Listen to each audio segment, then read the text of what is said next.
Ahsoka Tano moved through the lower streets of Rada like a shadow that refused to die. She had survived Order 66, the rise of the Empire, and years of silence. But now the war had found her again. Rebel agents whispered about an Imperial sweep across nearby systems. Inquisitors were hunting old Jedi paths, and someone had leaked a meeting point tied to Fulcrum. She should have left sooner. Instead, she stayed to guide a small rebel cell off-world. That choice doomed her. The trap closed at dusk. Probe droids marked exits. Stormtroopers sealed the market. Then the fifth brother and seventh sister stepped from the smoke, cold and patient. Ahsoka ignited both white blades and struck first, cutting through troopers in a blur of light. Civilians scattered. Blaster fire lit the alleys. For a moment, she looked unstoppable. Then Imperial walkers blocked the escape lane. Ahsoka leapt high, but ion nets fired from rooftop launchers wrapped around her mid-air. She crashed hard onto Durasteel, stunned just long enough for the Inquisitors to press in. She broke one net, then another, yet each second cost more. Troopers flooded the square. The rebels she had protected ran for the hidden transport, just as planned, but she could not follow. The seventh sister smiled. You were never the target, only the bait. Ahsoka felt it then, cold and vast, descending through the Force like a blade. A shuttle landed beyond the smoke. Black armor emerged. Darth Vader had come himself. She rose, breathing hard, and met him with anger she had buried for years. Their blades crashed once, twice, 3 times. The ground split under their strength. But Ahsoka was exhausted, surrounded, and defending civilians who still had not cleared the zone. Vader drove her back. A stun blast struck from behind. Her sabers fell. Darkness rushed in. When Ahsoka woke, binders locked her wrists, Imperial stars burned outside a cell window, and the Empire finally held Anakin Skywalker's lost apprentice alive.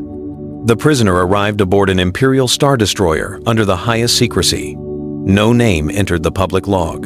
To the crew, she was Asset Auric, a prize sealed behind ray shields and guards. But when Darth Vader stepped into the cell, secrecy died inside him. Ahsoka looked up through bruised eyes and saw the mask again. Not the machine, not the myth, but the shadow of the man who had once taught her how to survive. For a second, neither moved. Years of war, betrayal, and grief filled the silence. Then, Vader spoke her name. Ahsoka. That word hit harder than chains. He had known on Malachor. He had buried that truth beneath rage and duty. Yet seeing her broken in Imperial custody tore open something he had spent years crushing. She was not just another Jedi survivor. She was proof that Anakin Skywalker had lived, had trained someone, had once fought for something better. That made her dangerous, in a way even Palpatine had not fully measured. Vader began the interrogation himself. He demanded rebel codes, hidden routes, names, leaders. Ahsoka gave him nothing except calm defiance. She reminded him of Clone Wars battlefields, of troops they had led, of promises he had made. Each memory was a strike aimed past armor and into the man beneath. He answered with threats. He asked why she had left him. He accused her of helping build the rebellion, now spreading across the stars. Ahsoka saw the truth under his anger. He was not only hunting enemies, he was hunting the part of himself that still remembered her. That made him more frightening than ever. After hours, Vader ended the session and ordered everyone out. Alone in the corridor, he stood before the viewport, staring into hyperspace. He finally understood what the Emperor had given him. This prisoner was not a weapon or a hostage.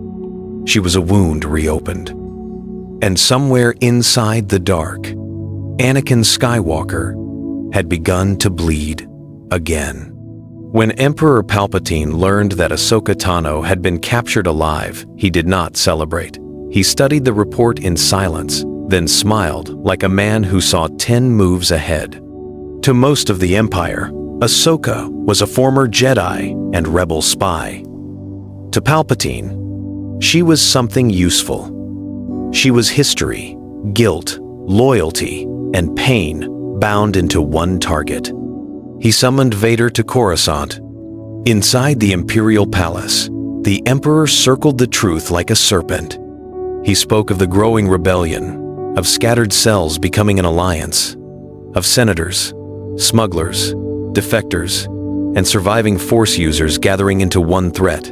Then he turned to Ahsoka. He called her a bridge between worlds, Republic ideals, Jedi compassion, clone war memory, and rebel trust. Break her, and the rebellion would lose more than an agent. It would lose hope. Palpatine ordered a new strategy. Ahsoka would not be executed. She would be studied, isolated, and exposed to rebel channels. False intelligence would leak through her contacts. Desperate rescue attempts would reveal hidden bases. Captured operatives would feed Imperial security. And if the pressure failed, then Vader would face her again until either she turned or shattered. Vader accepted the command, but his silence lingered too long. Palpatine noticed. The Emperor stepped closer. "Lord Vader, your past has returned to test you. Use it, or it will use you." Soon after, Imperial intelligence spread whispers through black market routes. Fulcrum was alive. Fulcrum had been taken. Fulcrum was being moved. Every rumor was bait. Across the rebellion, encrypted signals stirred panic. Old contacts vanished. Safe houses went dark. Suspicion spread faster than hope. Inside her cell, Ahsoka felt the tremor moving through the Force. She understood the Empire's game before anyone spoke. This was never about one prisoner. Palpatine meant to turn her capture into a net cast across the rebellion. And far away, aboard the Ghost, Hera Syndulla received a fragment of coded proof that made her blood run cold. Hera Syndulla listened to the message 3 times before anyone spoke. The voice print was damaged, the code phrase incomplete, but the pattern beneath it was unmistakable. Ahsoka was alive, not missing, not dead, captured. For a moment, the crew of the Ghost sat in stunned silence, measuring the cost of what that meant.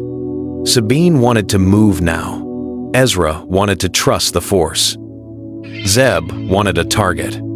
Kanan said what Hera was thinking. If the Empire wants us to hear this, then it's a trap. It was. They were going anyway.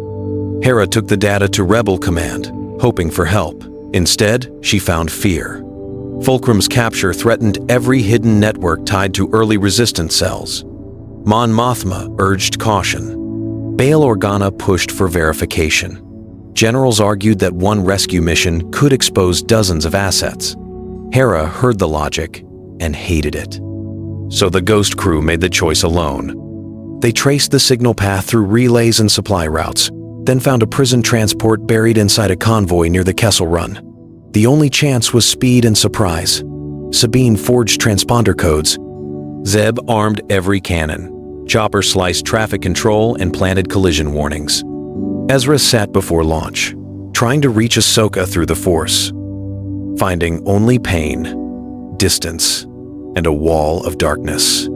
The attack began in a storm of engine fire. The Ghost burst from a debris field and tore into the convoy before escort pilots understood what was happening. TIE fighters swarmed. Turbo lasers flashed. Kanan and Ezra boarded the prison ship through a damaged lock, while Hera flew like a woman trying to outrun fate. Inside the corridor, they cut through troopers and security doors until they reached the central detention ring. Then, the lights dimmed. A mechanical breath echoed through the hall. Vader stepped from the shadows with his blade already burning, and behind him, locked in a ray shield cell. Ahsoka lifted her head as the rescue turned into a nightmare. The Empire quickly turned Ahsoka into a weapon against the people she had tried to protect. After the failed rescue, Palpatine changed tactics. He wanted to break trust itself. Holonet leaks began to appear across contested systems. Grainy images showed Ahsoka under Imperial guard. Edited transmissions implied cooperation. Captured agents were forced to confirm lies. Soon, whispers spread through rebel ranks like poison. Had Fulcrum talked? Ahsoka heard the rumors and only grew harder. She would endure. She refused food, sleep, and every offer of comfort the Empire used as bait. When Imperial officers brought files, she closed her eyes. When they threatened innocent worlds, she answered with silence. When Vader entered, she met him with the same truth. You can chain my body. You cannot command what I choose. That defiance only pushed the Empire further. Palpatine ordered field tests. Under heavy guard, Ahsoka was taken to occupied worlds where rebel cells had gone quiet. Imperial commanders staged public sightings, hoping old allies would reveal themselves trying to help her. Some did. They died in crossfire or disappeared into prison ships. Each loss cut at Ahsoka more deeply than any interrogation. She realized the Empire was using her presence like a beacon, drawing brave people into open graves. Vader watched it all. He told himself this was strategy, necessary. But each time Ahsoka shouted warnings to hidden rebels, each time she chose others over herself, she forced him to remember the Jedi he once knew and the man he had murdered. Even so, she would not turn. In one final attempt, Imperial intelligence arranged a live transmission toward the Ghost. Ahsoka was ordered to call Hera by name and ask for help. Instead, she looked straight into the camera and spoke with calm fire. This is a trap. Run. The signal cut instantly. Alarms blared. Troopers rushed in. And somewhere beyond Imperial space, Hera realized that Ahsoka had just saved them all while condemning herself to something even worse. After the failed broadcast, Palpatine gave Vader permission to do what interrogators and officers had failed to accomplish. He could confront Ahsoka alone, without witnesses, without limits, and without the polite lies the Empire usually wore. Deep inside a fortress prison, Vader entered a chamber built for broken minds. The walls hummed with Sith machinery. The air felt cold enough to stop breath. Ahsoka stood at the center in binders, bruised but unbowed. Vader dismissed the guards.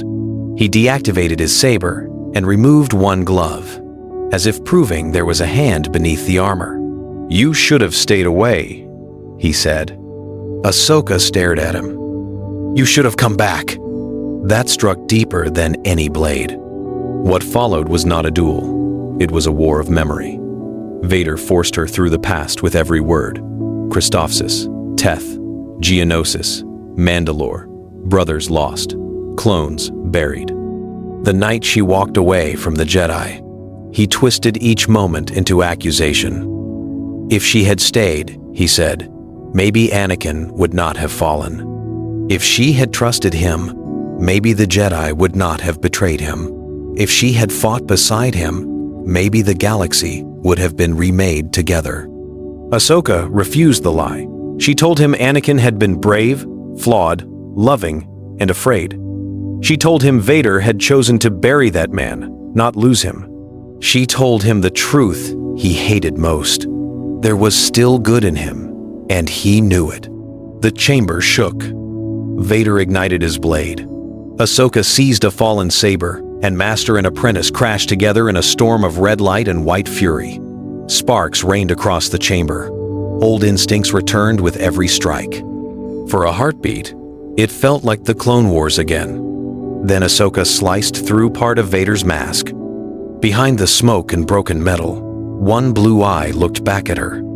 And for the first time since her capture, she saw Anakin Skywalker alive inside the monster. The rescue finally came, not as a clean mission, but as a desperate gamble that nearly tore the rebellion apart. Hera could not let Ahsoka remain in Imperial hands after the broadcast. Yet Rebel Command was deeply divided. Some leaders believed another attempt would destroy their secrecy. Others feared Ahsoka herself had become too dangerous a symbol. If the Empire tracked every move around her, then saving one prisoner might cost entire fleets. Hera ignored the vote. That decision changed everything. She gathered the Ghost crew, called in favors, and convinced a strike force to follow her into the jaws of Imperial space. Kanan went because he understood loyalty. Ezra went because he believed Ahsoka could change the future. Sabine came ready for war, but other rebel cells refused support, furious at the risk. The attack hit the fortress prison during a supply blackout created by Chopper and a stolen code cylinder. For a few precious minutes, it worked. Sabine breached the lower hangar. Zeb led ground fire teams through maintenance shafts. Kanan and Ezra pushed toward the detention core, cutting through stormtroopers and purge troopers. Then the trap inside the trap was sprung. Palpatine had expected Hera's loyalty. He had counted on it. Interdictor cruisers dropped from hyperspace. Escape vectors vanished. Rebel ships slammed into gravity wells they could not outrun. Comms exploded with panic. Some captains broke formation and fled.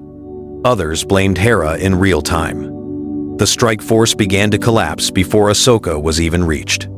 Inside the prison, Kanan sensed the truth first. This rescue is breaking the Alliance. He was right. If Hera pressed on, more rebels would die and the movement could splinter into rival factions. If she withdrew, Ahsoka would be lost. Then a coded message arrived from inside the detention core, carrying Ahsoka's voice and only 4 words. "Leave now. Save the rebellion." Hera closed her eyes, torn between the friend she loved and the war they were all trying to survive. Hera made the choice no commander wanted to make. She ordered the strike force to withdraw. Rebel pilots cursed her, thanked her, and died following. The Ghost tore free through collapsing formation lines while Imperial guns lit space with fire. Inside the prison, Ahsoka felt the retreat like a door closing. She was alone again, but the rebellion still lived. That was enough, for now, anyway. Palpatine believed the battle proved his victory. The rescue had failed. Rebel trust had cracked. Vader's pain was deepening. Yet in his triumph, he made one mistake. He underestimated what Ahsoka had awakened inside his apprentice. Since the duel in the chamber, Vader could not silence the echo of that blue eye reflected in hers. Ahsoka had seen Anakin. Worse, part of Anakin had seen her. The conflict became unbearable. So when Palpatine ordered Ahsoka transferred to Exegol for study, Vader chose betrayal over obedience. During the transfer, his shuttle intercepted the prison carrier in a dead zone beyond the core. He cut through the escort, breached the command deck, and deactivated Ahsoka's restraints with his hand. No speech, no apology, only an order. Run! Ahsoka did not trust him. She never would, but she understood the moment.